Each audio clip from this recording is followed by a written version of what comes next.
You ever have that one person in your life who you don't hate, but you really don't like either? That's my stepsister. We've never been close. We coexist, share space, share meals, share parents. But love? Friendship? Bond? None of that. It's like we just learned to tolerate each other because there wasn't another option. She came into my life when I was 15, and I was already dealing with enough. New high school. My mom remarried. This girl just waltzed into our home like she belonged there. And maybe she did. Maybe that was my problem. She was confident. Too confident. Always had to be the center of attention. And me, I was quiet, observant, careful. From day one, we were oil and water. Her loudness rubbed against my silence, her recklessness against my structure. And still, our parents expected us to act like sisters, share clothes, share space, smile for the family photos. We tolerated each other, and I left it at that. We didn't fight, we didn't talk, we just existed in the same orbit, pretending we weren't colliding.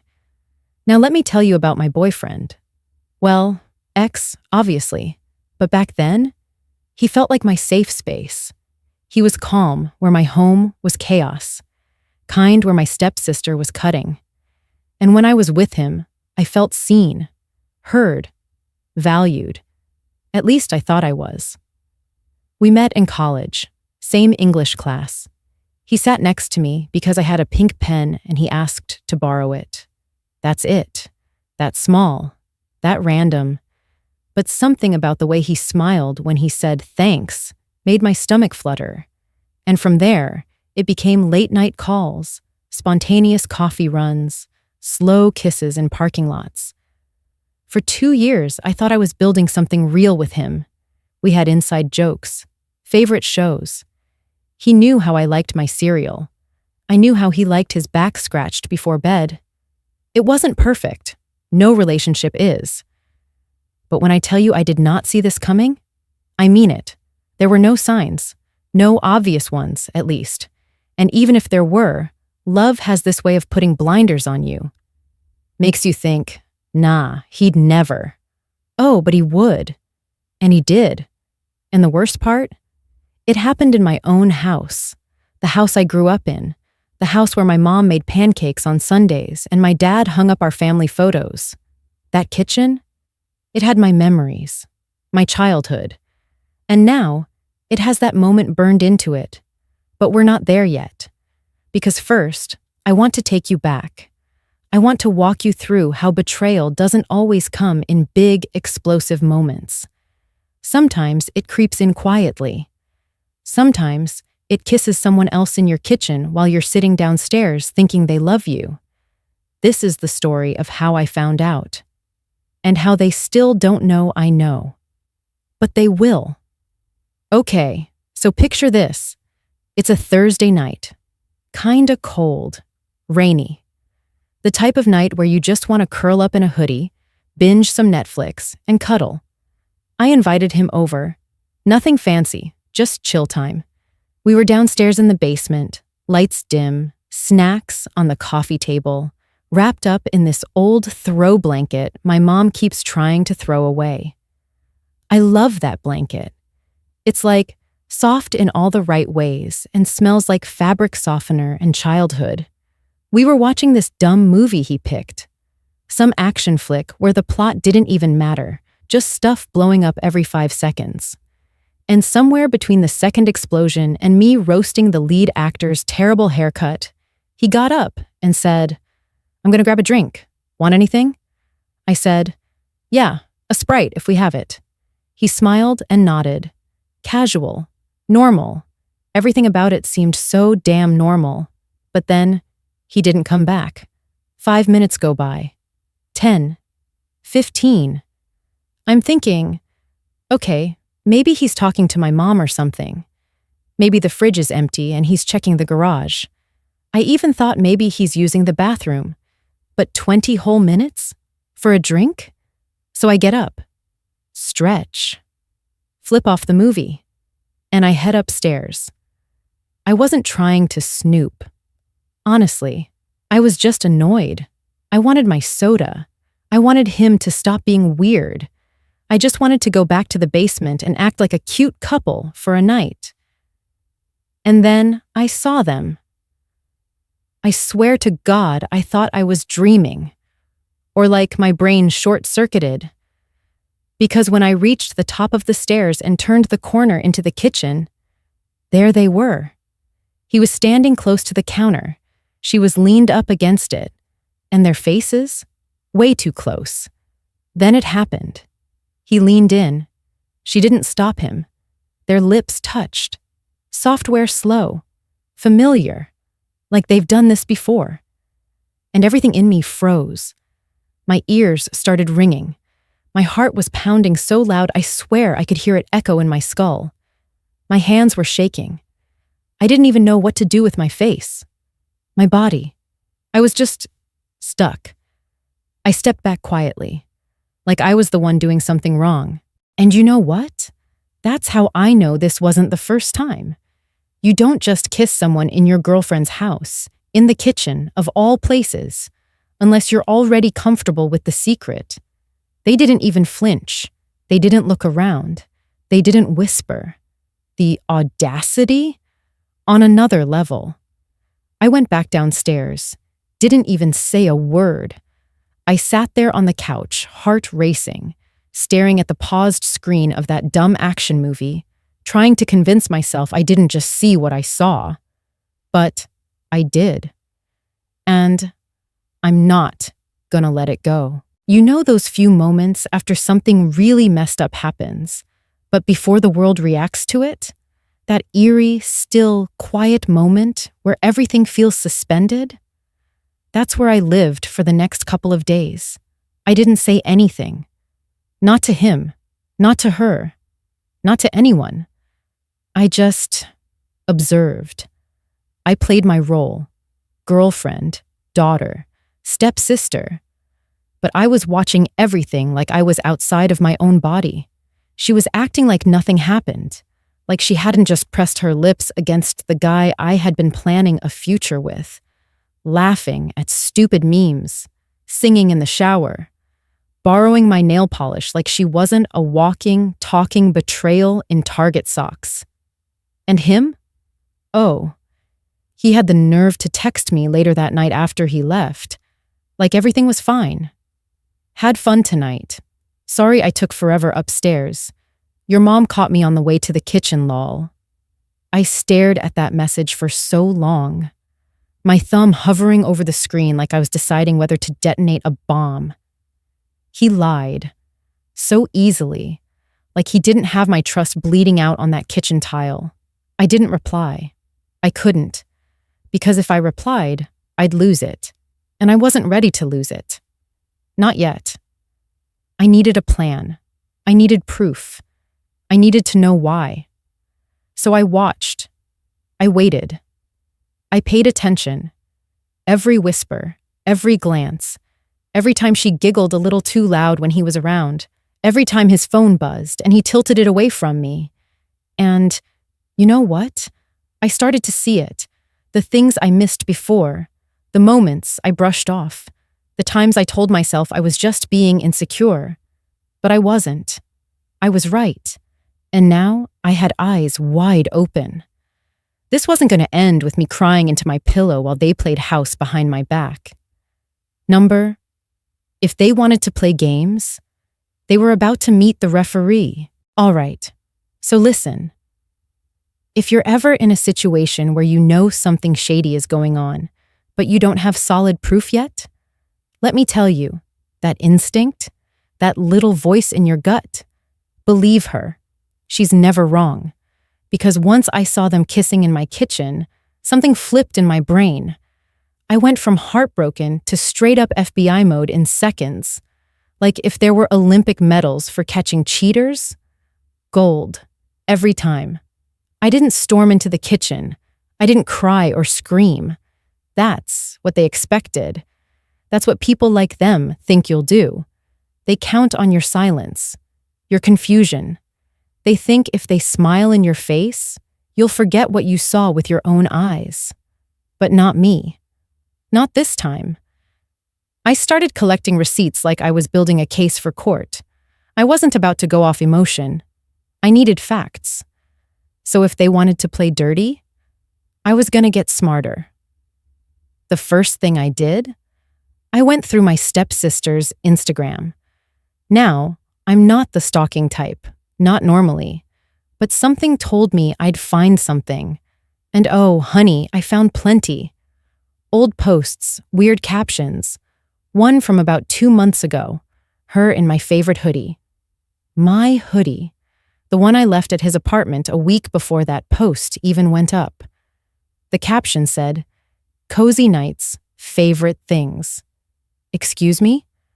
I texted her that same week and asked if she'd seen it. She said, "Nope, probably lost at the laundromat." Lies. She was out here posting thirst traps in my clothes, and I didn't even catch it then.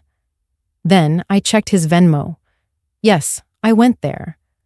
Why did he randomly send her $12 for coffee and parking? He don't even like coffee.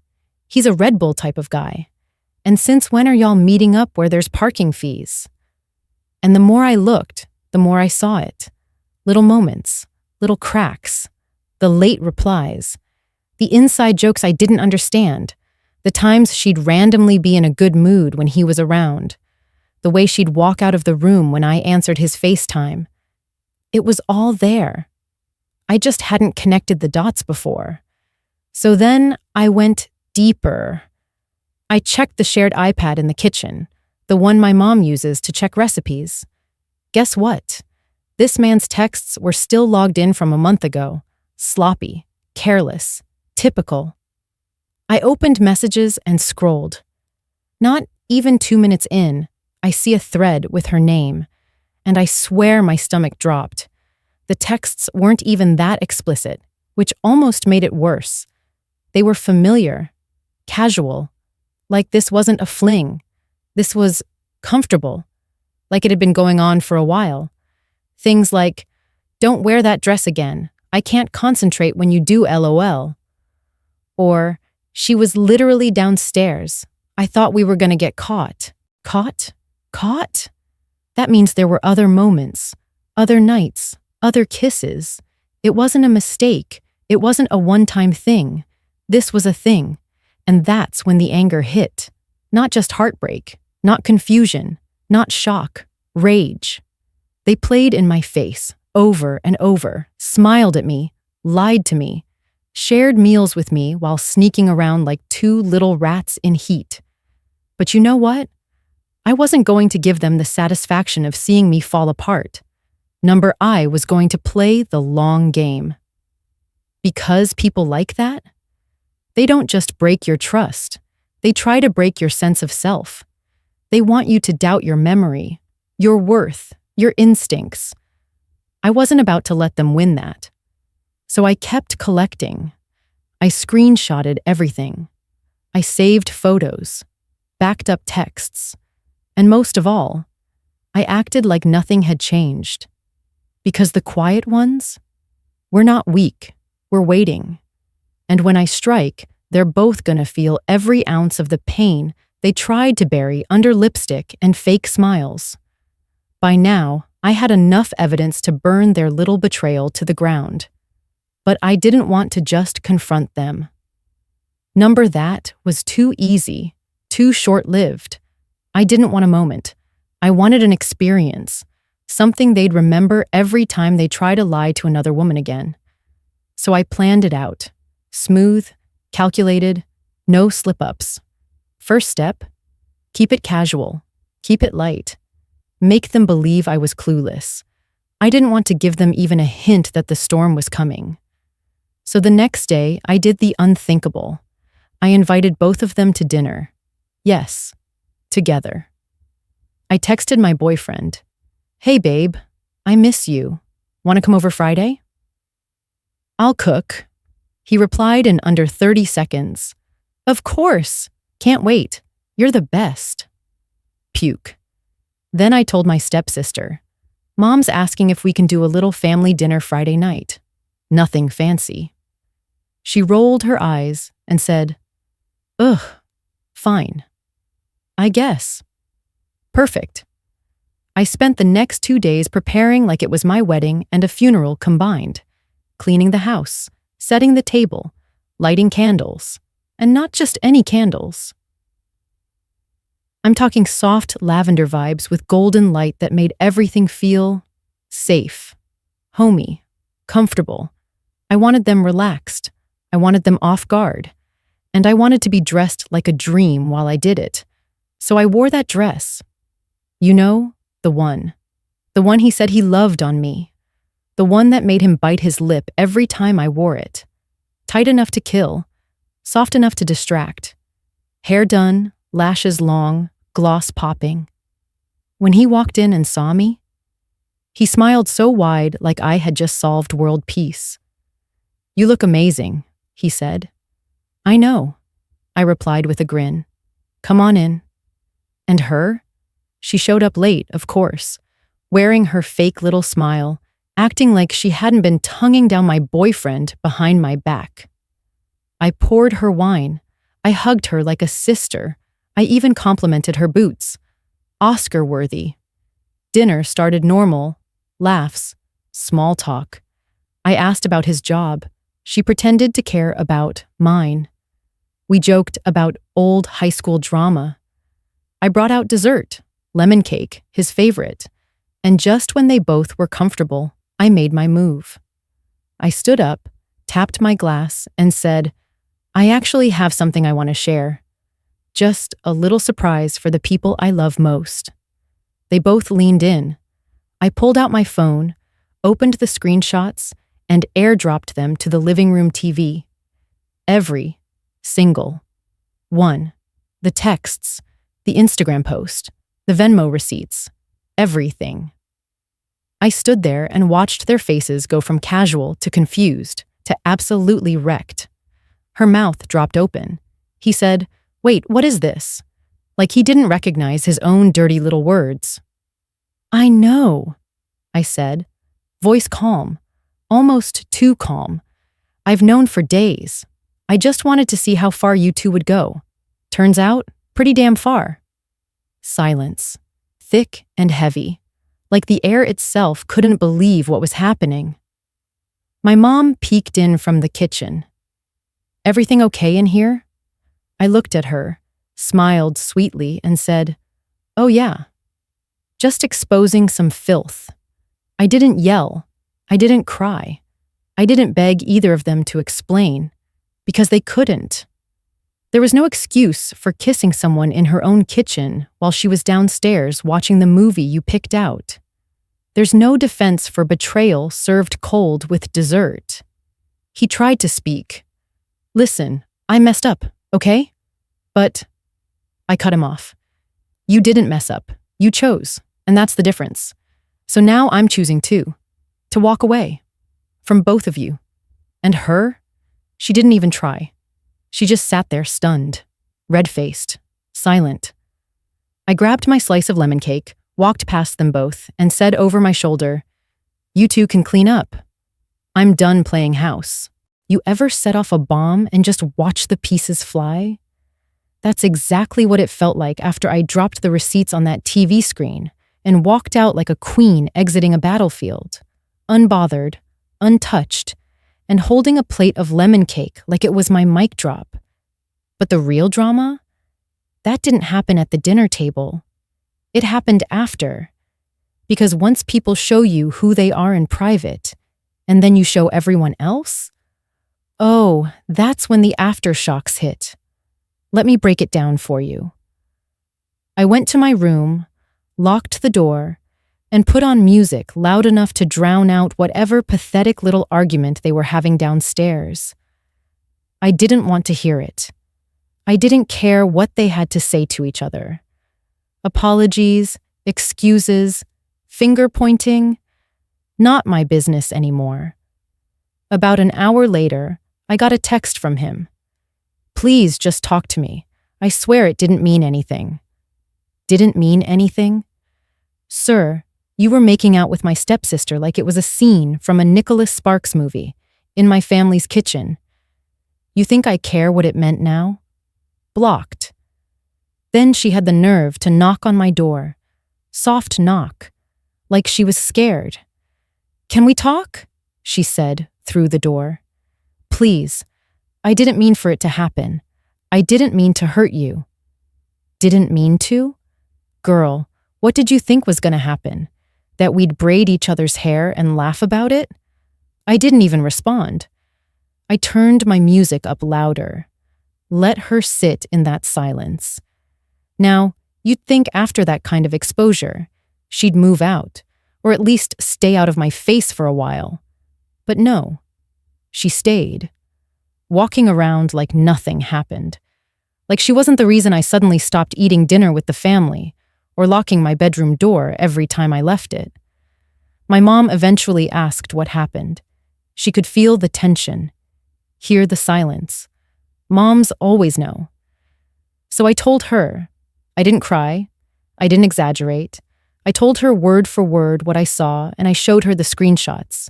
Her face? Shattered. My stepsister had always been the charismatic one, the favorite, the golden girl.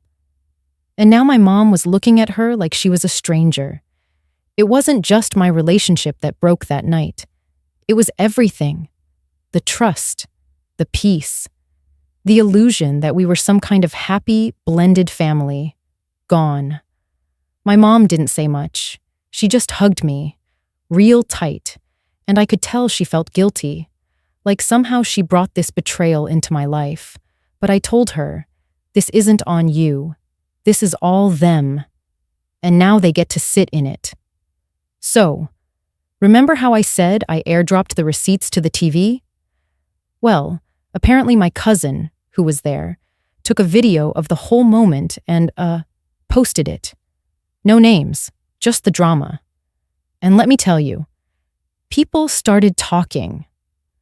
My phone was blowing up with texts from friends, classmates, old coworkers, even a couple exes. "Girl, is this about you? OMG, did he really kiss your stepsister? I need the full story because that was savage." I didn't reply to most of them, but I'll be honest, part of me felt empowered. Like, finally, the story wasn't being controlled by lies and gaslighting. People knew what happened, and more importantly, people saw me handle it with grace and fire. And best believe his little nice guy image cracked. Mutual friends dropped him. One of his buddies literally DM'd me saying, "I always thought something was off about him. You deserve better." Damn right, I do. My stepsister tried to act like she was the real victim, telling people I overreacted, saying I was jealous and controlling. Oh, honey, that narrative doesn't work when I have screenshots. I didn't even have to defend myself. The truth did it for me. Her friends, faded, her little followers on Instagram, stopped hyping her up. And the best part? That boy she risked it all for? He ghosted her. Yup. After I exposed them, he dipped, never even texted her again. Didn't defend her. Didn't stand by her. She was left with nothing. No man, no friends, no reputation. Just the echo of her own choices. And me?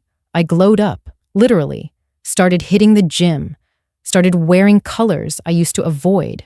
Cut my hair, got new nails, got me back. Because healing isn't about forgetting what they did. It's about reminding yourself that what they did says everything about them and nothing about you. I lost 2 fake people, and in return, I found the strongest version of myself.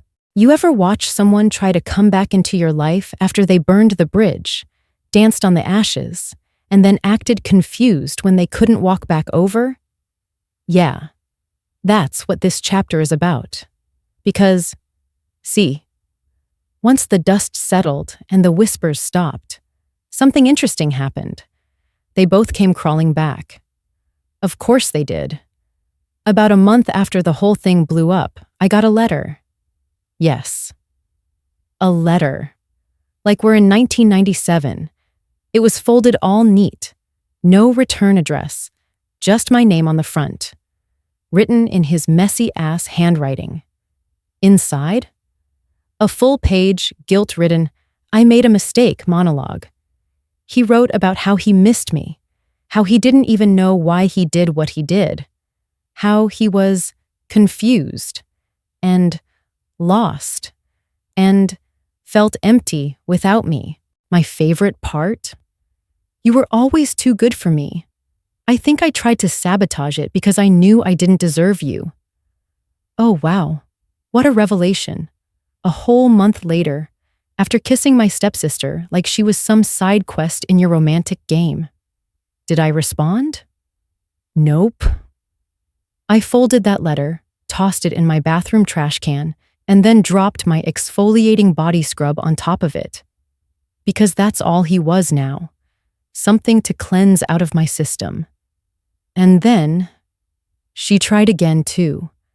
Caught me in the hallway one night. Yeah, she still lived in the house, but trust me, it was icy. We barely breathed in the same direction. She was wearing one of my old hoodies. Which? Bold choice. She started off with, I just wanted to say I'm sorry again. Again. As if she had said it even once with actual remorse.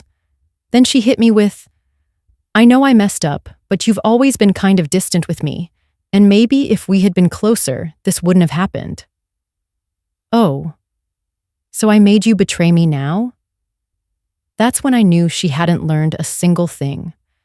I looked her dead in the eyes and said, You didn't just mess up. You showed me who you are, and I'll never forget it. Then I walked away. No shouting, no tears, no more wasted breath. Because sometimes silence is the most powerful thing you can say. People always think revenge is loud. They picture screaming matches, plates thrown, dramatic public call-outs. But the truth? Revenge is soft, subtle, silent. It's living well, glowing up, smiling when they thought you'd be broken. It's building a life so full of peace and joy that they can't even find a way in. I got a new job. I made new friends. I started traveling, saying yes to things I used to be too scared to try. And slowly, the sadness faded. The betrayal? Still there, but no longer controlling me. Their names. Just background noise in a story that no longer belongs to them. If you've ever been betrayed by the people you trusted the most, I see you, and I promise you, this pain, it won't define you. What they did to you, that's their shame to carry, not yours. You don't have to forgive them right away. You don't have to pretend it didn't hurt, but you do owe it to yourself to heal. Because the greatest revenge isn't exposing them, it's elevating yourself.